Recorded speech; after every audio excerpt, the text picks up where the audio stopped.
Buenas tardes nuevamente. Soy Ángela McCracken de la Universidad del Sur de California, una universidad privada de investigación ubicada en Los Ángeles, California. Y estamos aquí con la Facultad de Políticas Públicas, Sobre School of Public Policy. Yo soy la directora de la Oficina Internacional ubicada en la Ciudad de México de la universidad.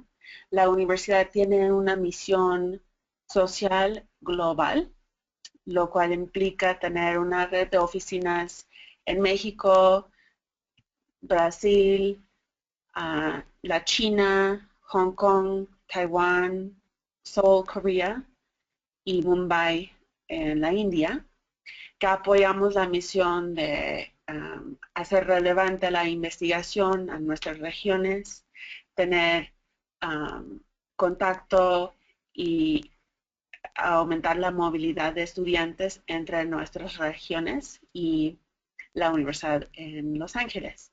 Entonces yo soy la representante en la Ciudad de México y también visito con frecuencia a Colombia para promover esta misión global de la universidad. Y estoy aquí con Carol Rush, es decana asociada encargada de asuntos de estudiantes y es la más alta oficial de admisiones de la Facultad de Políticas Públicas, sobre.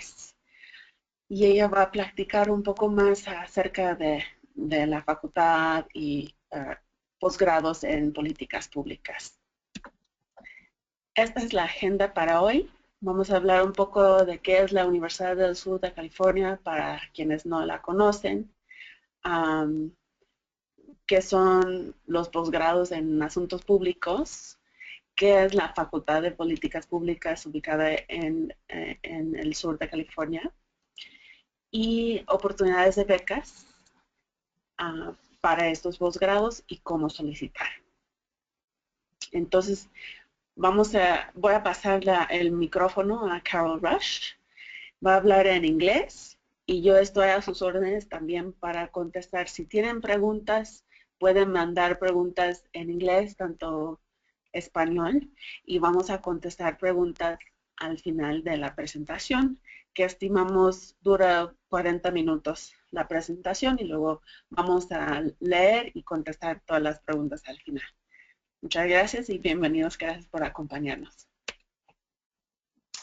Buenas tardes, me llamo Carol Rush y voy a hablar en inglés porque no hablo español muy bien.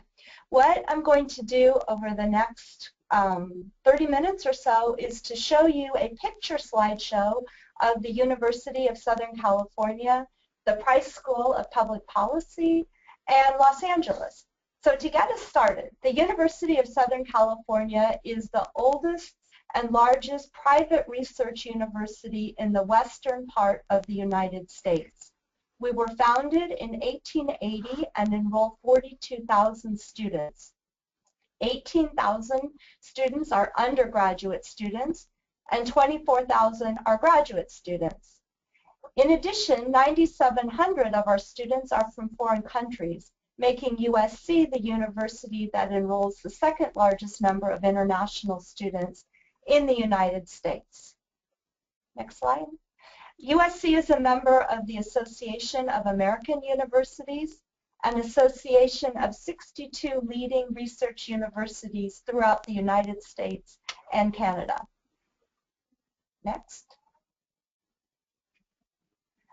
The Price School is one of the oldest schools of public policy in the United States. We were founded in 1929 and offer programs at our main campus in Los Angeles as well as at our center in Sacramento, which is the capital of the state of California. In 2011, our school received a very important gift. We received a $50 million gift in the name of Saul Price, who is the founder of Price Club and PriceSmart, which I believe is in Colombia. This endowment renamed our school to be the School of Public Policy and provides resources for a Center on Social Innovation. It funds scholarships for students. It funds internships for students and enables us to hire some really distinguished faculty. Next slide. Ralph and Goldie Lewis Hall is home of the Price School, and we're located in the University Park campus in Los Angeles. This building, as I mentioned, is Ralph and Goldie Lewis Hall. It was built in 1999 and features state-of-the-art classrooms and has equipment that's available for students to use in classrooms. Next slide. The mission of the Price School is to improve the quality of life for people and their communities worldwide. Jack Knott is our dean, and consistent with our emphasis on globalization, he's very interested in cultivating strong ties with Latin America. He has a master's degree in international studies from Johns Hopkins, as well as a PhD in public policy from Berkeley. And he's spent some time studying in Germany and is very, very sensitive to the needs of people coming to Los Angeles who are from other cultures and other regions of the world. Next slide. There are approximately 1,800 students in the Price School, and they come from all over the country and all over the world. Half are female, and 288 are from foreign countries. 19 of our students are from Latin America, and right now only 2 are from Colombia. Our students come from 42 different countries throughout the world and 46 states within the United States. Next slide. We have a full-time faculty of over 75, specializing in a variety of fields, including transportation, economic development, environmental policy, security, land use, and nonprofit administration, to name a few of our areas. Next.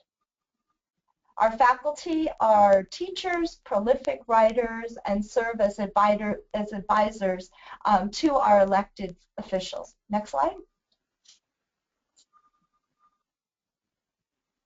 Now, 9 new faculty joined the Price School in the academic year 2014-2015, which is a very large number.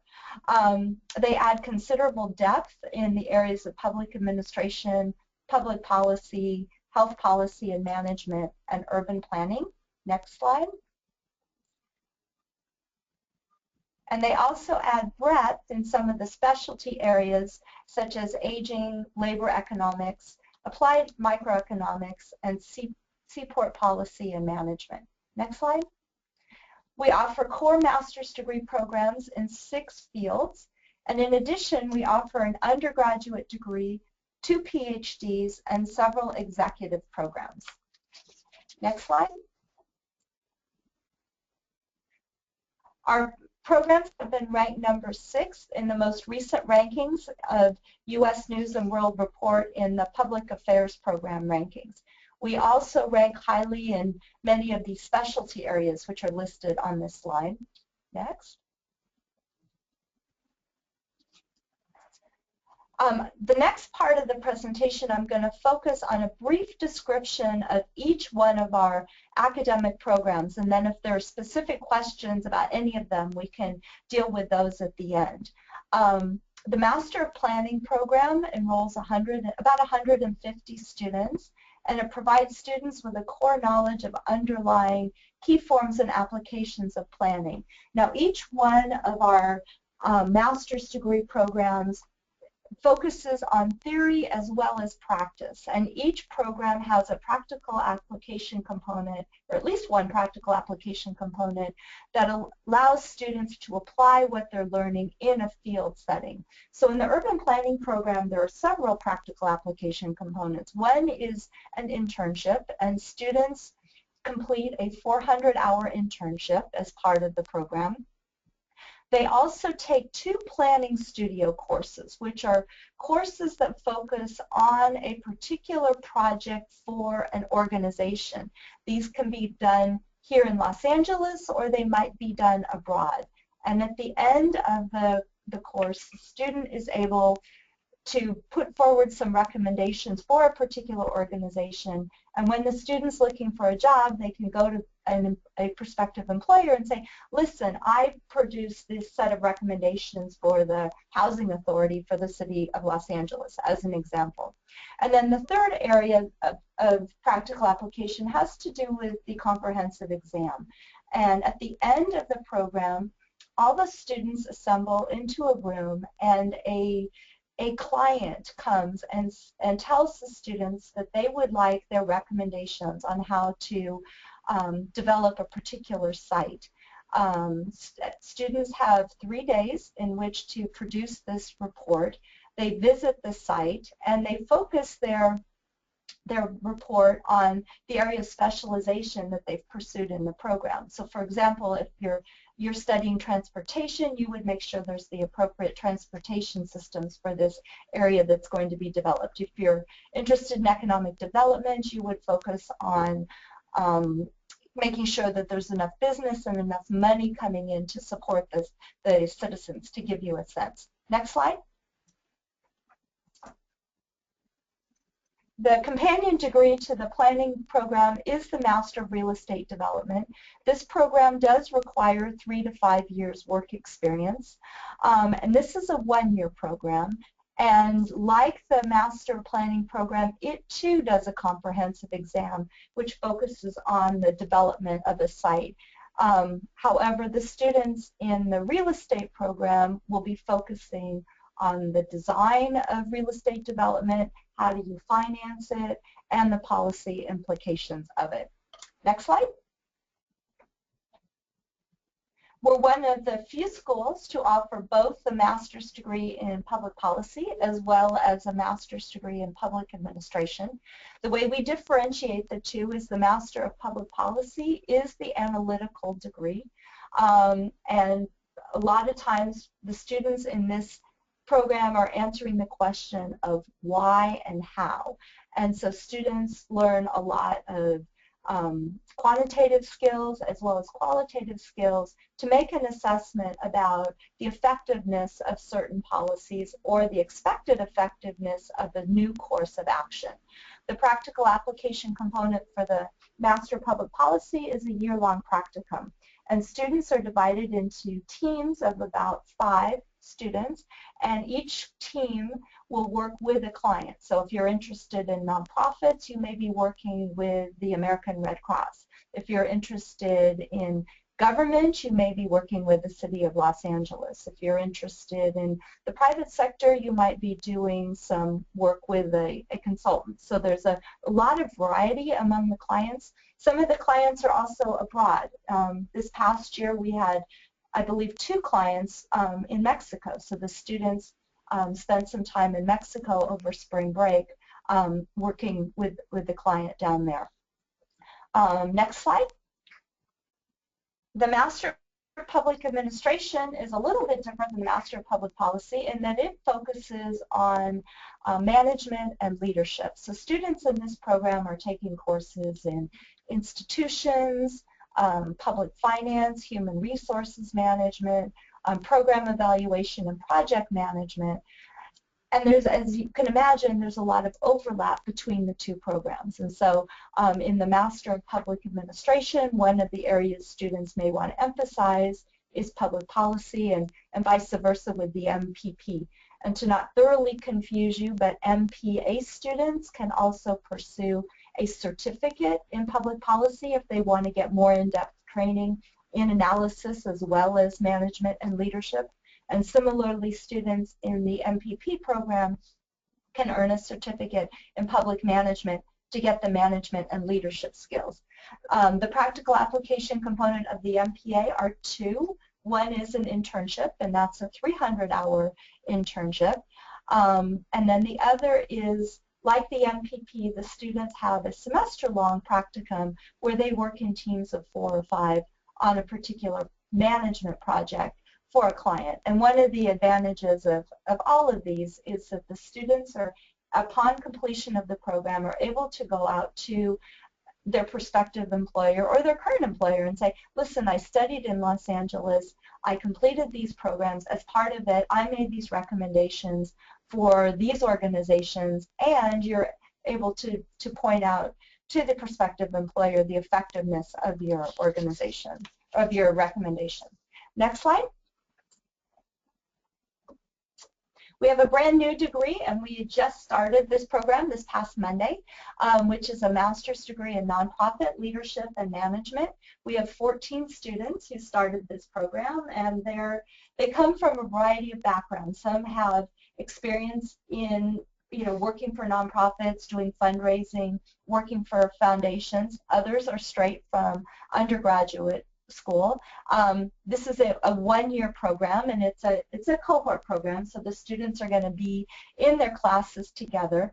Like the MPA and the MPP, this program has a semester-long capstone where the students will work for a particular nonprofit on a particular project. Next slide. The Master of Health Administration really incorporates health management, policy, economics and finance, technology, and quality of care to provide students with broad exposure to an in-depth knowledge of the latest theories and practices in health management and policies. There are about 150 students in this program, and students in this program do a 1,000-hour placement called a residency, where they are placed in a hospital or a medical group or some sort of healthcare facility where they rotate around the organization, and they may work in the chief administrator's office, they may work for the chief operating officer, they spend some time in finance, marketing, as well as working with some of the legal issues in healthcare. Next slide. We have an internationally focused degree. It's called a Master of International Public Policy and Management, and this is primarily for students who are from outside of the United States that are interested in international affairs. It is an executive program and does require 3 to 5 years work experience, and one of the differences about this program from either the MPA or the MPP is that the examples used in the coursework focus on the classes or on the countries where the students in the class are from. So right now we have students representing many of the countries in Asia, China, Taiwan, Hong Kong, Thailand. We also have some students from the Mideast and Europe in the program. So, but each year it's a slightly different focus, and it really depends on the composition of the student body. Next slide. We also offer 2 PhD programs, and these are for people that are interested in becoming university professors or working in research institutes. These are highly competitive programs. One of the programs is in public policy and management, and the other is in urban planning and development. And we only enroll 5 students per year in each of these programs. We purposely keep it small because we want the students to have really strong mentoring relationships with the faculty.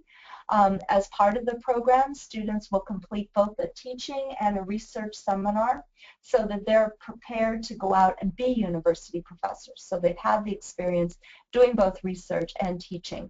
All of our students receive 4 years of full funding, which includes full tuition, health benefits, as well as a stipend to do the program. So it's a very attractive program, and as you can imagine, it's very difficult to get into. So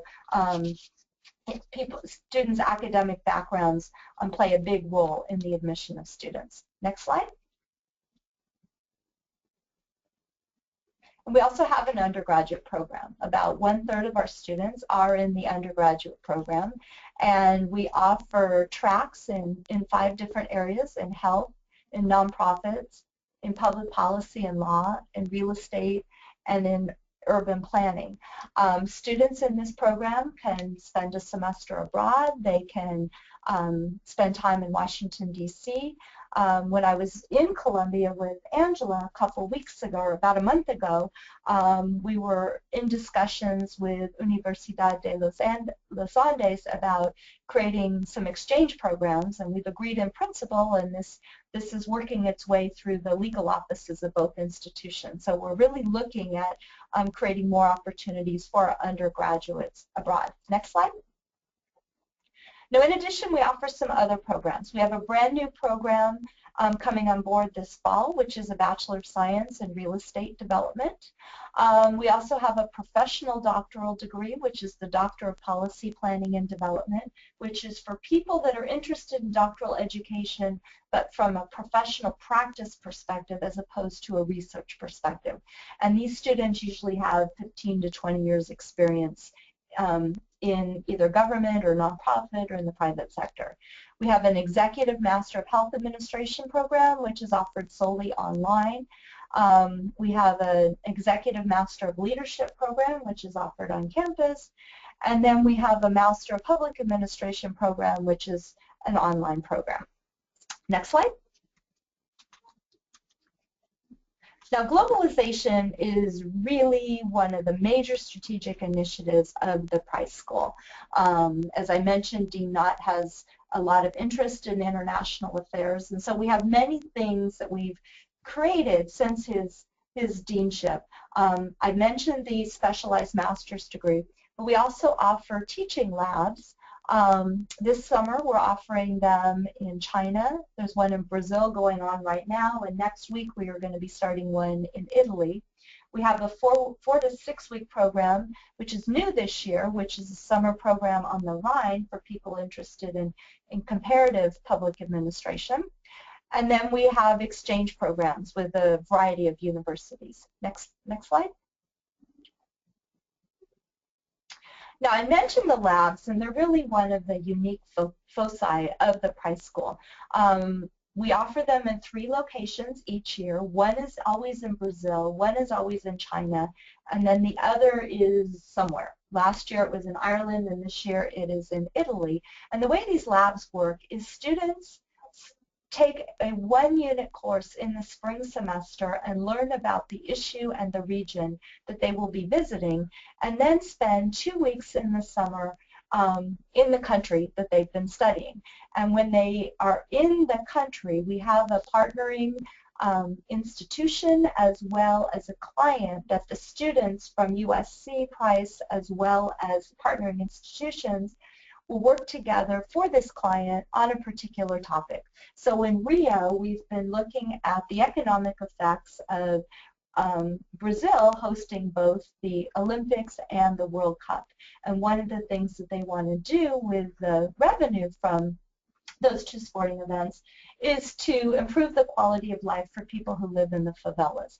And they want to do it in a way where it's improving the quality of life. It's not just wiping out the favelas. So this has been a project that the students have been working on for many years.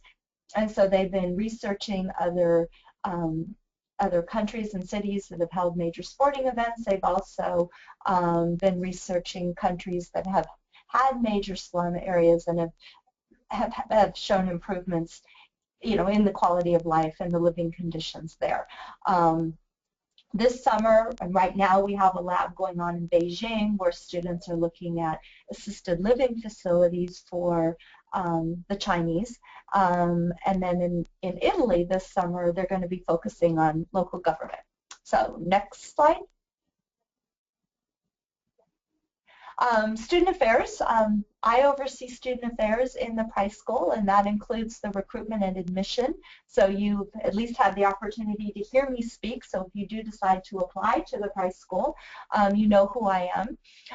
But when I get to the admission section, I want to also talk about the fact that the admission to the Price School and the process that you go through is going to be very similar to what you would go through at other public policy schools throughout the United States. So student affairs in the Price School consists of recruitment and admission, student services, student organizations, of which we have 21, And then academic support services. We realize that studying in a foreign country, particularly in a country where you're studying in not your native language, things can be very difficult. And so both the Price School as well as USC have a lot of services to help acclimate students to Los Angeles and American culture. Next slide.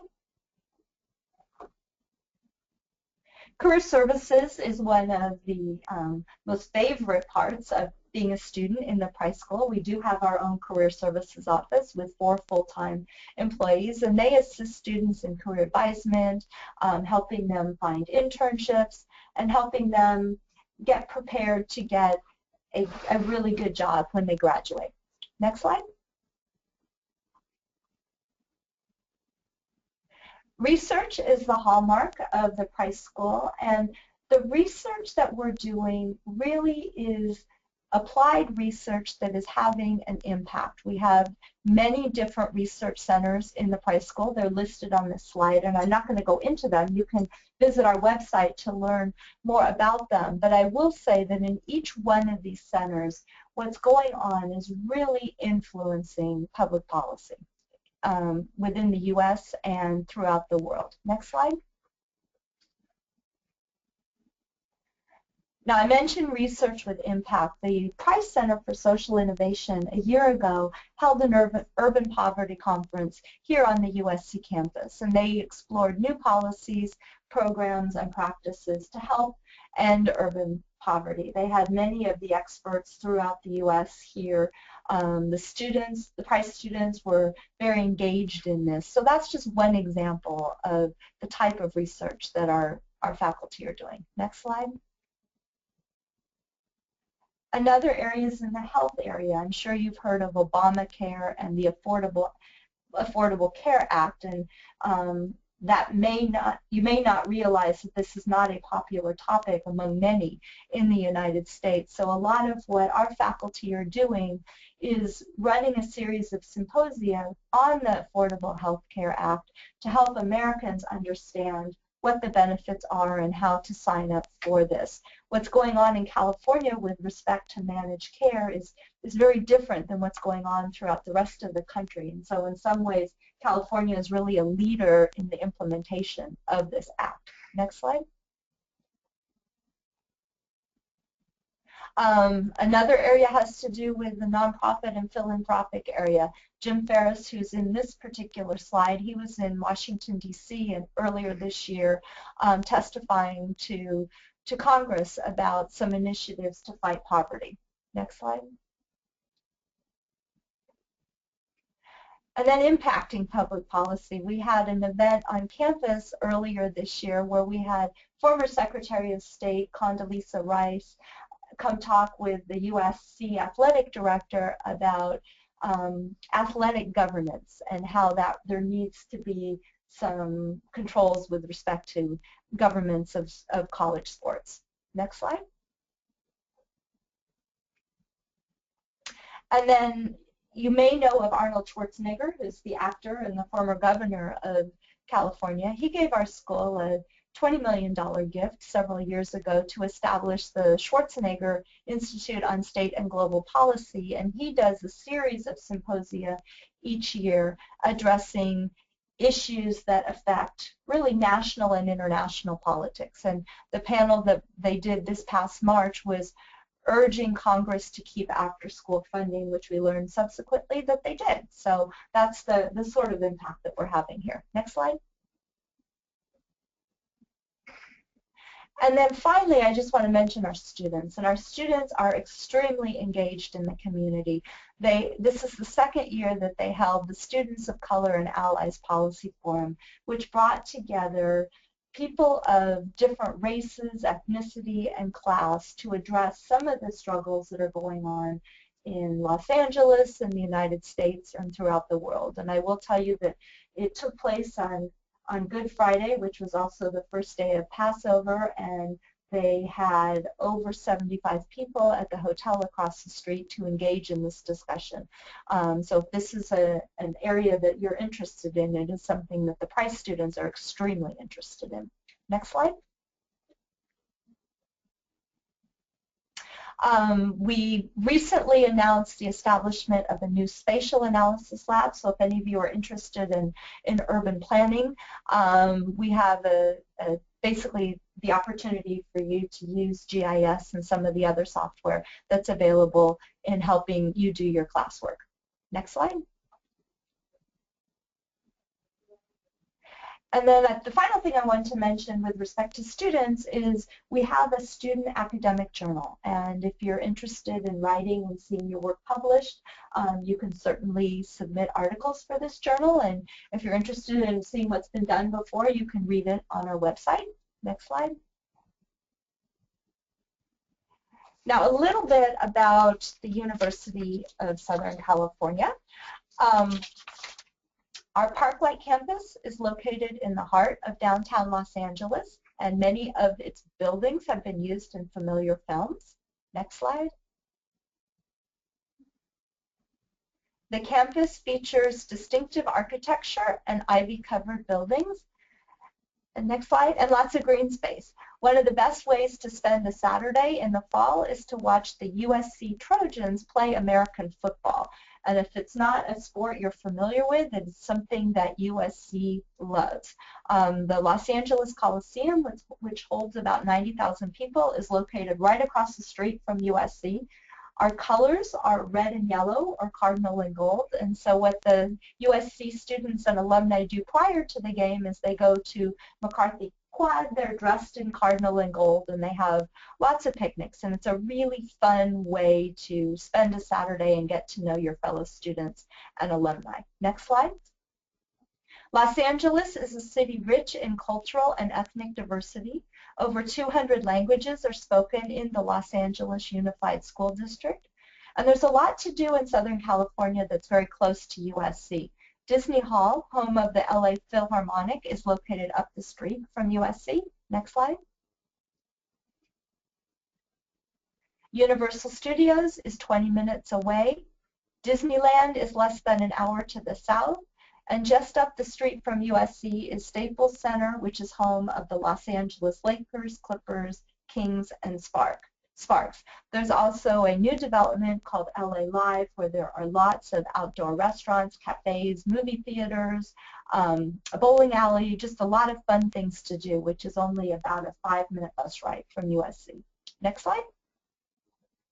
Hollywood is 30 minutes northwest of USC. And upscale shopping in Beverly Hills is just 40 minutes away. Next slide. Our climate is conducive to outdoor activities all year round. There's biking along the Venice Beach Boardwalk, hiking in Will Rogers State Park, or strolling along the Manhattan Beach Pier. Next. Now, our vision is for a better future. And if you share that vision and are interested in seeking solutions to society's major issues, we invite you to explore graduate study at the USC Saul Price School of Public Policy. Next.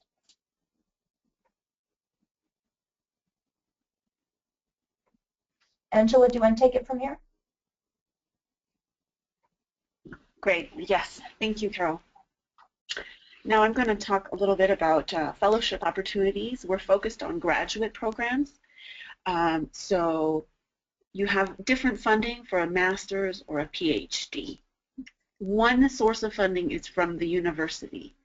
And the University of Southern California offers merit-based funding, which means they offer scholarships to the best applicants every year.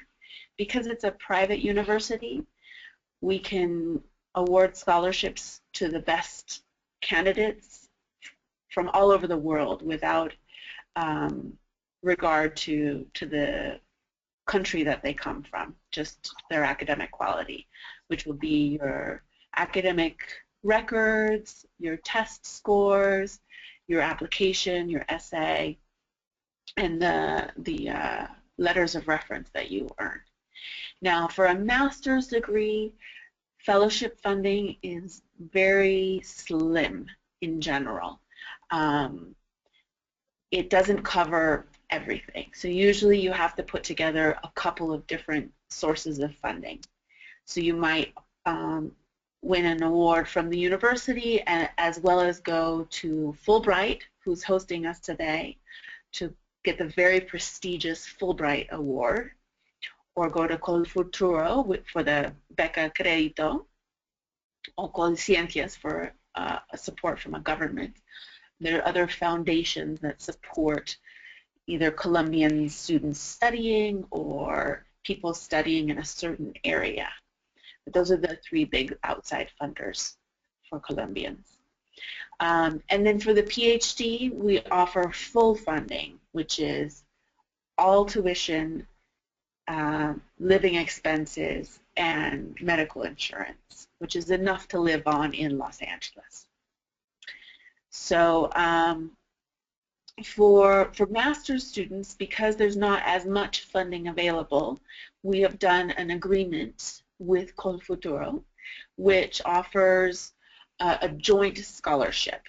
So the Price School of Public Policy, for its 2-year master's programs, which is the Master of Public Policy, the Master of Public Administration, and the Master of Health Administration, and the Master of Planning, offers $10,000 scholarships per year, in addition to the Colfuturo funding. So you can apply to USC Price School of Public Policy and win their award, and then apply to Colfuturo and say, look, I have won this scholarship from Price School, please consider me for the Colfuturo funding. And we give each other that joint scholarships to make it more possible for students to combine the funds and be able to afford the master's degree. And then, as I mentioned, we have the full funding for the PhD students. So in order to apply and in order to be eligible for these scholarships, you have to start with the admission process. Although if you're interested in the Fulbright, I should mention, you can apply to the Fulbright first without applying for admission to USC. And then if you win the Fulbright and you're interested in USC, you can apply to us and let us know that you have the Fulbright. That's a very prestigious award, so it looks very good on your application. But for Colfuturo and Colciencias, you apply to the USC first. And for all of our awards, you apply directly to us. You will have an online application, an $85 application fee, and you will have to upload and send your official transcripts, the Historial Académico, the scores for 2 exams.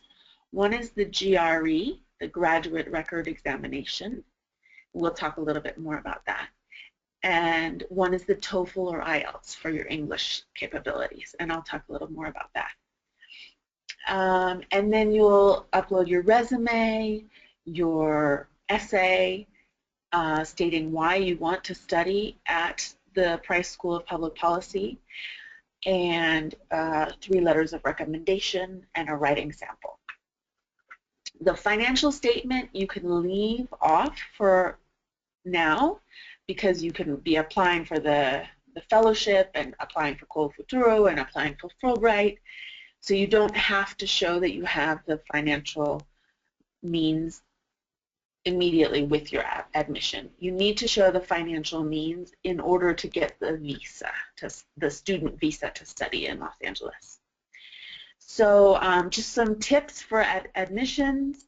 One thing with the essay is to take the information from this presentation, look closely at the professors that you would like to study with, the research centers that interest you, the courses that interest you. And so when you write your essay about why you want to study, for example, a Master of Public Policy, you can say, oh, because I'm interested in taking a course with Raphael Bostic and learning more about housing from Gary Painter, you can say in more detail why that program is a good fit for you, and show that you understand what the program is about. That helps show that you've done your research and you understand what you want. And then when you ask for letters of recommendation, make sure to get some professors to write you recommendations so they can talk about your academic ability. Carol, they can also submit recommendation letters from employers, right? Correct. Okay. So let's talk a little bit more about the graduate record examination. A lot of people, it's new to them, but it's an exam that is administered all over the world, and it's the same examination, except each person gets a different version of it. And it's computer-based. It has an adaptive algorithm that will test you until you fail, and then it will make the questions easier, and then it will test you harder and harder questions until you fail, and that will make it easier again. So it's trying to make you fail. It's trying to test the limits of your abilities, which is an interesting way of testing, and it's very important to practice the test, to study tips for the test and to practice it, because of the computer algorithm and learning how to time and answer questions in a timely fashion. But also because it gives you your ranking against students all over the world who took the exam the same month. So you might do very well, but if most other students do even better, then your ranking is much lower. And since your score is based on your ranking, if you're one of the ones that did not the best, then you don't get a great score. So it's important to study and practice enough so that you're one of the best people who take that. And so I encourage you to go to this website to learn more about it, and they have some free practice exams. And to also go online and just Google GRE study. And there are forums where students help each other and share tips and practice exams, and it's a very good way to start preparing. Some students, many students, will take a preparation course as well. It's not necessary, but some do. I recommend you study at least 4 months. And then for English proficiency, we're asking for a TOEFL or an IELTS, and the minimum score for the TOEFL IBT is 100 with no less than 20 in each section, or for the IELTS it's 7 with no less than 6 on each band. And you need to take it within 2 years of applying, so it needs to be a recent TOEFL score. So the deadline to keep in mind for the scholarships is December 15th for master's scholarships. We need to get your application in early to evaluate and hand out the fellowships for all the master's programs. So even though online you might see a later deadline, please keep in mind December 15th for scholarship consideration. For doctoral programs, it's even earlier, it's December 1st. And this is every year, so you're in the perfect time to start preparing right now and apply this December. You would start next August. We have a little bit of a different academic calendar than Columbia. So classes start at the end of August, maybe August 27th. Okay, and I think that's it. We're ready to take some questions. I'm going to start by reading the questions that have been sent in, and I just have one question right now. I did an LLM in 2007 with research about sustainable dams. And then I came back to Columbia, but there's little to do in the area of dams due to violence and policy issues. So I've been teaching, researching, and working in the communities against a large dam. I know you have to have a high grades to admit students to the PhD.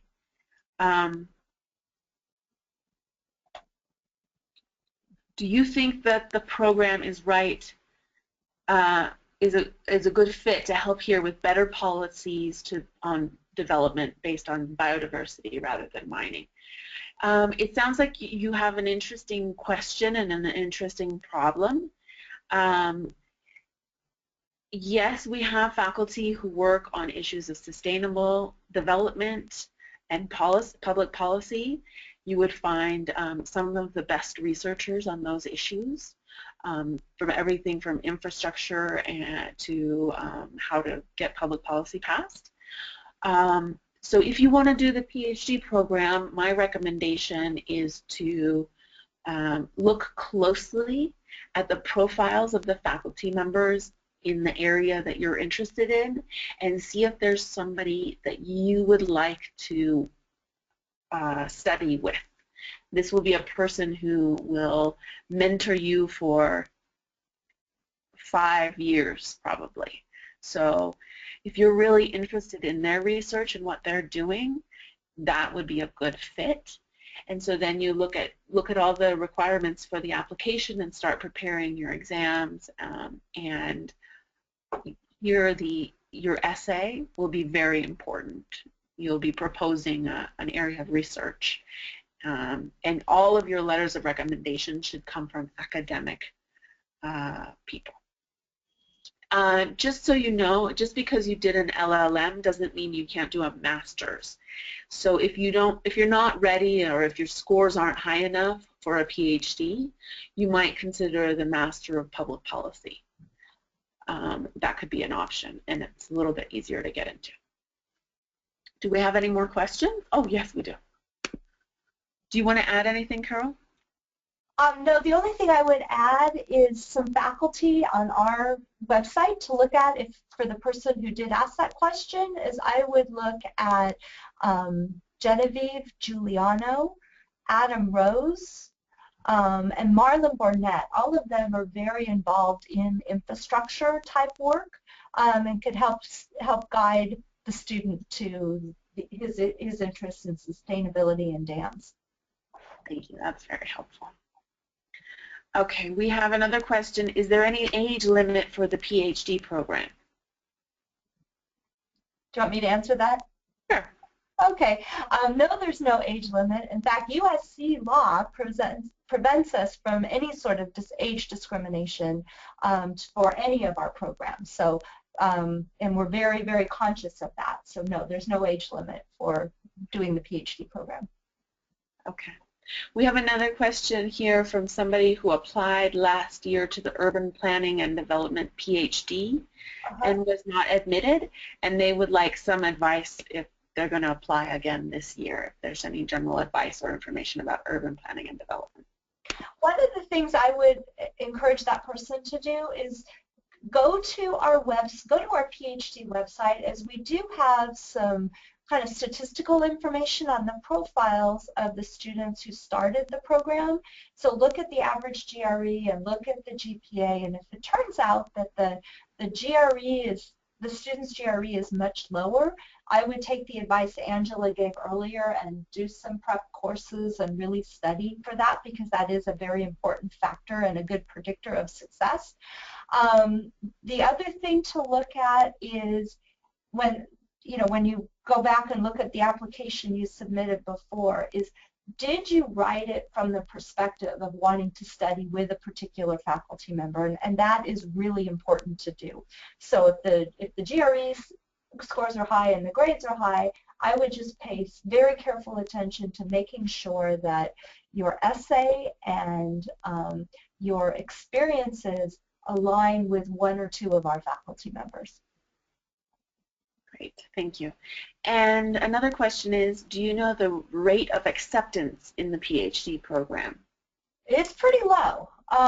We get about 140, 160 applications, and we admit about 20 students, and that's to both programs. So we admit about 10 students per program with the expectation of enrolling 5. Okay.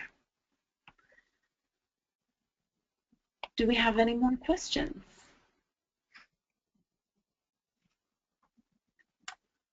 Okay, well, I think we answered all of the questions. Oh, wait, we have one more. I am particularly interested in studying how international business can be fostered by means of policy decisions.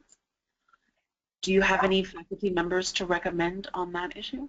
Yes, Elizabeth Grady does a lot of work on business and government. Jim Ferris does as well. And that really that's a really important question, because that is what differentiates this school of public policy from many, is we are really looking at the intersection of business, policy, and the nonprofit sector. And so part of what we're really trying to do here is to work very closely with the private sector so that there are good governmental policies that support the private sector. Thank you. Okay, do you have information on the amount of financial support for living expenses? I guess that's for the PhD. The stipend that we give is $23,000 a year. So that would cover, or at least partially cover. I mean, I don't think the 23,000 is going to cover absolutely everything, but it will cover, you know, basic housing and living expenses. It probably won't cover extravagant entertainment, and it probably won't cover too much travel back and forth between Los Angeles and Columbia. But it does come close to covering the cost of living. Yeah, I can say from personal experience, it's enough. You don't live in luxury, but it is enough to live on. Can you give us your contact information? You can reach me, Angela McCracken, at angela@usc.edu. And Carol, what's the admissions? What's the contact for your office? Why don't you send it to me? It's Carol Rush, and the email is crush, C-R-U-S-H, @usc.edu.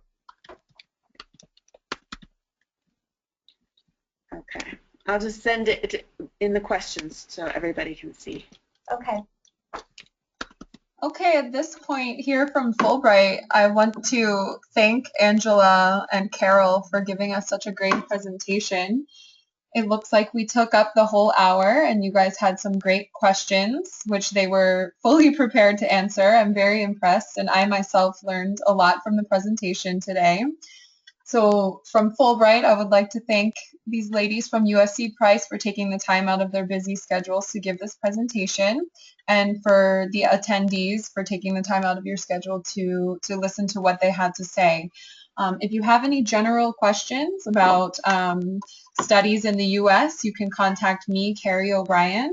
My email address is consejeria@fulbright.edu.co, and you can send me any general questions you have about the process of applying and studying in the US. So once again, I would like to thank Angela and Carol for being with us today. It was an excellent presentation, and thanks to all of you for attending. Thank you, Carrie. Thanks to Fulbright. Sure. Thanks to you for facilitating, Carrie. Sure, we were happy to have you. And on that note, I'll say good afternoon, and we'll close out the webinar.